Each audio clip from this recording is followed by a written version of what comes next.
Let's start with our first news. Sean Strickland saw everything unfold on social media and reacted with a clear message, saying he is now cheering for Topuria. He wrote that Justin Gaethje needs to be taught how to act like a man, escalating the heated situation. He also pointed out that Ilia is a massive favorite, suggesting that public attention keeps building around his next fight. The rivalry continues to grow online, with fans debating both fighters and the intensity of the ongoing feud.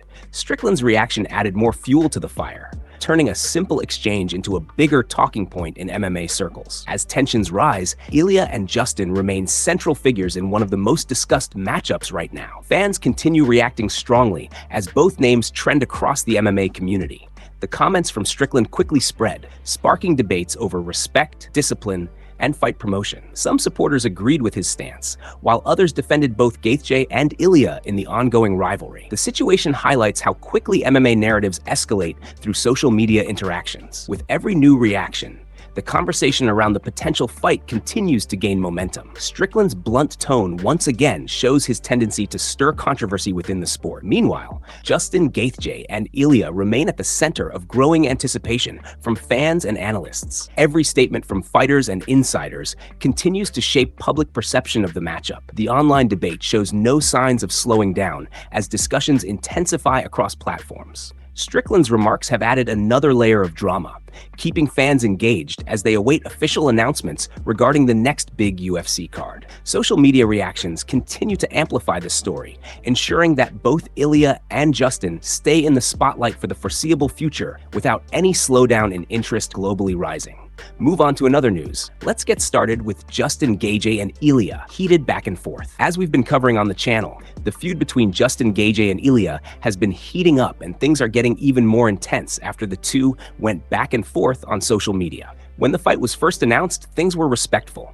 But after Gaethje brought up Ilia's ex-wife, everything changed. In an interview, Gaethje claimed Ilia has a massive ego and suggested his wife left him because of it. This came after Ilia reacted to comments from Gaethje's father, who said Justin is used to facing shorter fighters and would win the fight. Things escalated quickly when Ilia appeared in a UFC clip and made it clear it was now personal with Justin. He even flipped him off and said Justin crossed a personal line and lost his respect. Ilia stated he only needs 2 minutes in the Octagon to put Justin to sleep in front of his family and country. Later on X, Ilia explained that Justin brought up his divorce, which made things personal. He said the situation with his ex-wife is private and should not be discussed publicly. He added that respecting someone's family should be basic decency.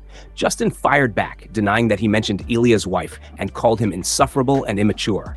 He also said Ilia crossed the line by involving his father in the dispute. The tension kept rising as Ilia responded again, saying Justin should have kept his father out of it and warned that he would break him in the Octagon and prove who is the stronger man in the rivalry. The situation continued to escalate online, with both fighters trading personal shots across multiple posts.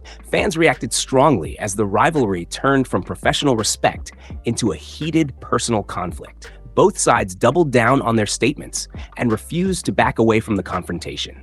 The UFC community quickly picked up the story as anticipation builds for a potential showdown between the two fighters. Every new comment continues to add more fuel to the fire as both athletes remain locked in a war of words online. The rivalry shows no signs of slowing down as emotions run high heading toward fight week. The tension is expected to continue until they finally meet inside the Octagon, where everything will be settled once. Move on to another news. Let's get started with Dana White and the UFC White House plans. Dana White has revealed that the original plan for UFC Freedom 250 was supposed to feature a massive heavyweight clash between Alex Pereira and Tom Aspinall. Speaking on TNT, Dana confirmed that this was the fight they were initially targeting for the event. He explained that the matchup made sense at the time, but several issues prevented it from happening. Dana said that right now, a lot of champions are dealing with injuries, which made scheduling extremely difficult. He added that when you are building these kinds of super fights, timing becomes one of the biggest challenges, along with injuries and other complications behind the scenes. According to Dana, the plan was simple at first. It would have been Tom Aspinall against Alex Pereira, but circumstances changed quickly as the card developed. The UFC president described the situation as funky, pointing out that matchmaking at this level always involves multiple moving parts. He emphasized that even when a fight looks perfect on paper, it can fall apart due to timing, health, or logistical issues within the division. Despite the change in plans, Dana made it clear that the idea of Pereira versus Aspinall was very real at one stage. He suggested that if everything had lined up properly, fans would have already seen that fight booked for the UFC White House event. Meanwhile, in a separate discussion during UFC programming, Dustin Poirier also weighed in on the potential matchup. Poirier stated that he believes Alex Pereira versus Tom Aspinall would be much more competitive than many fans initially expected. He explained that as the fight draws closer in theory, the gap between the two becomes smaller than people assume. Poirier's comments added more attention to the hypothetical clash, which continues to be one of the most talked about potential heavyweight fights in the division. Fans have been debating how the striking power of Pereira would match up against the speed and grappling of Aspinall. Even though the fight is not currently scheduled, the discussion around it continues to grow across the MMA community. The idea of these two champions colliding remains one of the most intriguing what-if scenarios in modern UFC matchmaking. For now, the UFC continues to adjust plans as injuries and scheduling conflicts shape the future of major events, while fans wait to see if this blockbuster fight ever becomes reality. Move on to another news. Let's get started with Dustin Poirier and the UFC heavyweight discussion. Dustin Poirier has shared his thoughts on the potential matchup between Alex Pereira and Ciryl Gane, saying the fight will be very close. He explained that at first, when the matchup was announced, he believed Alex Pereira would dominate the fight easily. Poirier said that his initial reaction was that Pereira would wash Gane based on early impressions and expectations from fans. However, as the fight gets closer and more details are considered, his perspective has changed slightly. He now believes the matchup is much tighter than people originally thought when the betting lines first came out. According to Poirier, the skill gap is not as wide as it seemed at the beginning, especially when breaking down the styles of both fighters. Even with that adjustment in opinion, Poirier is still sticking with his prediction. He confirmed that he is still picking Alex Pereira to win the fight. Poirier went further and gave a specific prediction, saying he sees Pereira securing a third-round TKO victory. He stated clearly, "Third-round TKO,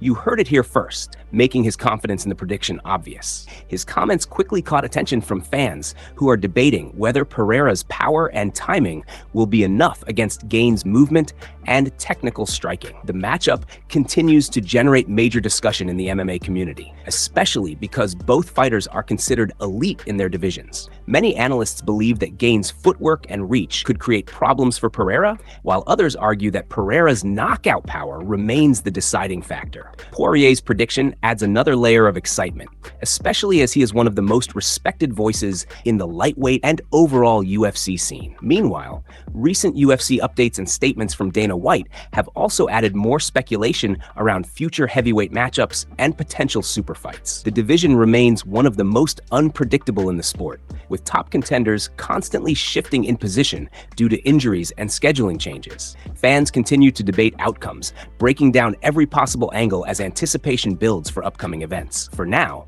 Poirier's confident pick of a third-round finish keeps the spotlight firmly on Alex Pereira as one of the most dangerous finishers in the UFC today. Move on to another news.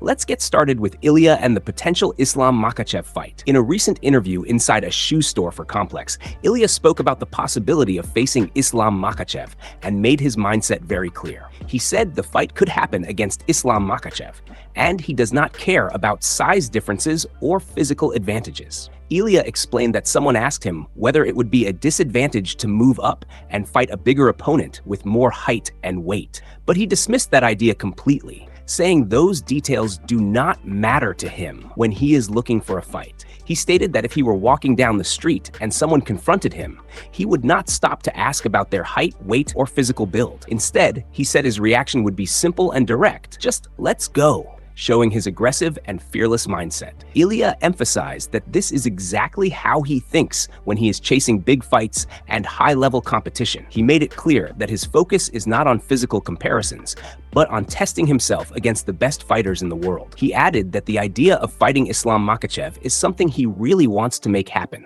According to Ilia, His mentality is built around action, not hesitation, and he believes confidence is more important than size differences. The interview highlighted his willingness to step into challenging matchups regardless of weight class or physical disadvantages. Fans have been heavily discussing the potential clash between Ilia and Islam, calling it one of the most interesting possible fights in the UFC. Many believe the fight would be a major stylistic battle between Ilia's aggressive striking and Islam's elite grappling control. Ilia's comments have only added more fuel to the speculation as he continues to express interest in high-risk, high-reward fights.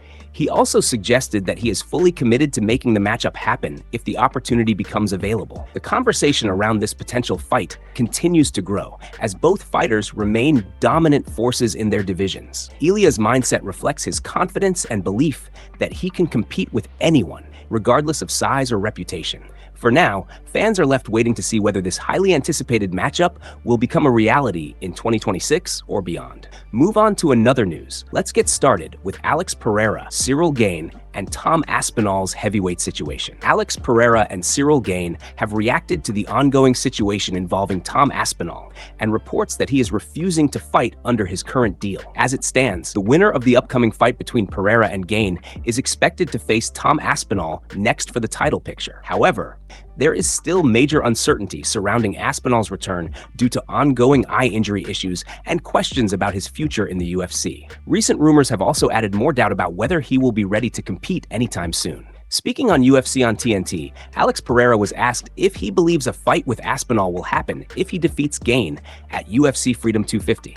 Pereira responded by saying he does not think Tom will be ready and suggested that he is still recovering from surgery and not fully back in training. He made it clear that his focus is on staying active, stating that he wants to fight as soon as possible and keep competing without long delays. Pereira emphasized that at 38 years old, he does not have time to wait and needs to stay active in order to maximize his career. He added that his goal is to finish the year strong and secure another big fight without unnecessary delays. Meanwhile, Ciryl Gane also addressed the situation in a recent interview with Mike Bond from MMA Junkie. Gane was asked whether the upcoming fight should be for the undisputed heavyweight title instead of an interim belt, given the uncertainty around Aspinall. He responded that things could still change before fight night, but for now, it feels like the bout will be for an interim title. Gane added that despite that, the atmosphere will still feel different because of the magnitude of the event and the level of his opponent. He described Pereira as a major champion and said the energy around the fight will be unique, regardless of the official belt designation. The situation has also drawn attention from analysts like Ariel Helwani, who weighed in on the ongoing uncertainty in the heavyweight division. The division continues to face complications due to injuries, scheduling issues, and title disputes involving top contenders. Fans are now closely watching how the UFC will move forward with future matchups, especially with the winner of Pereira versus Gane potentially facing Aspinall. For now, the heavyweight picture remains unclear as discussions continue behind the scenes about timing, contracts, and title implications. Move on to another news. Let's get started with Sean O'Malley and the UFC White House concerns. Sean O'Malley has reacted to growing concerns surrounding the UFC White House card, as weather forecasts raise the possibility of delays. Ali first reacted to the situation after reports suggested the event could be pushed back by a day if thunderstorms or lightning become an issue. According to updated forecasts, there is a 69% chance of rain on Sunday, June 14th, along with a 39% probability of thunderstorms. Rumors have also circulated that if lightning does strike, the entire event could be moved to the following day. O'Malley responded to the situation by questioning how such a delay would actually impact fighters and fans. He pointed out that, in one way, an extra 24 hours could help fighters recover and rehydrate more effectively. However, he also highlighted the logistical problems it could create for people attending the event. O'Malley mentioned that many fighters and their families are already planning travel arrangements, including flights scheduled for Monday. He explained that most people attending a major event like this would likely have strict travel plans already in place. Because of that, a delay could create major complications for fans, teams, and even fighters who need to leave immediately after the event. O'Malley described the situation as something that some could cook people, emphasizing how disruptive it might be overall. He also noted that the situation feels chaotic and unpredictable, given how quickly plans could change depending on weather conditions. During the discussion, he was asked who would be most affected if fighters were given an extra 24 hours on top of their already scheduled preparation time. O'Malley jokingly suggested that Alex Pereira could potentially benefit in a big way, even implying he could gain significant weight during the delay. His comment added a lighter moment to an otherwise serious discussion about event logistics and safety concerns. The conversation highlighted the unusual challenges of hosting an outdoor or weather-sensitive UFC event at such a high-profile location. Fans and analysts continue to debate how weather conditions might impact scheduling, fighter performance, and overall event planning. As the UFC White House card approaches, attention remains focused not only on the fights themselves, but also on whether the event will proceed as scheduled or face unexpected delays due to weather conditions.